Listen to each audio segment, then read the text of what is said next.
Thank you, Mr. Chairman, and thank you again, Mr. Attorney General, for joining us and for your patience with this questioning.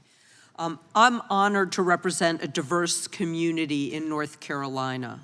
Wake County has worked to welcome people of all backgrounds, ethnicities, and religions. The growth and success of my district in the Research Triangle Park depends on our commitment to celebrating the many cultures that contribute to our community. Unfortunately, over the past few years, these very communities that have contributed so much to my state and my district have found themselves under attack. Jewish leaders in my district have received threats to themselves and their synagogues as recently as last month.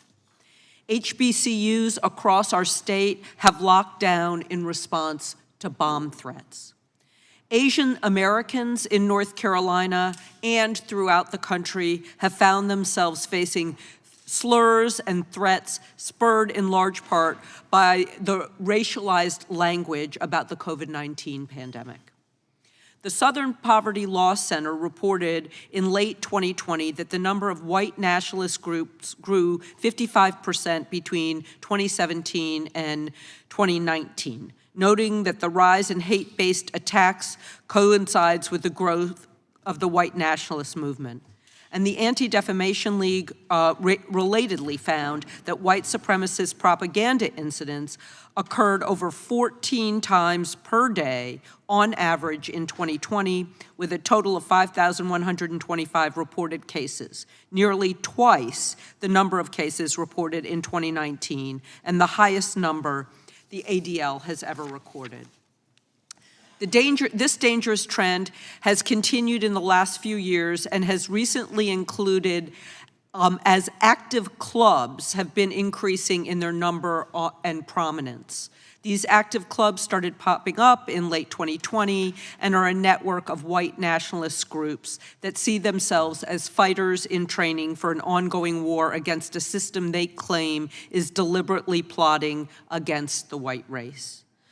As Attorney General, I am deeply interested and concerned about the rise of these clubs, threats of violence, and actual violence, and wanted to know if you're familiar with these activities and what your department is doing to counteract them. So I'm not familiar with the specifics of those clubs, and I will certainly look into what the department's doing in that respect. Very soon after I came into the department, I saw the spike in hate crime threats that were being made and in actual acts of violence. I directed the department to develop a strategy for responding to that. 30 days later, that was pretty much coincident with Congress's passage of the COVID No Hate Act. And we have now fulfilled, I think, all of the obligations under that act. We have task forces set up to investigate and prosecute hate crimes, both as hate crimes and where they satisfy the requirements as domestic violent extremism or as domestic terrorism. We have brought dozens of cases against people who have made these threats, as well as, in particular, those who have attempted to carry them out. And as you know, we have a prosecution pending in Buffalo with respect to the horrendous killing of Black Americans in the Tops grocery store by an avowed white supremacist. Thank you very much, and thank you for your efforts in this regard.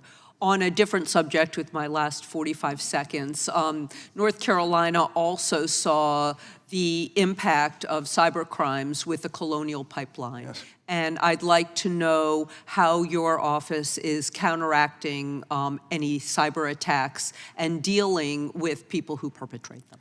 Yeah, so we are vigilant to the risk of these kind of cyber attacks. In that case, these were criminal gangs affiliated in Russia, resident in Russia.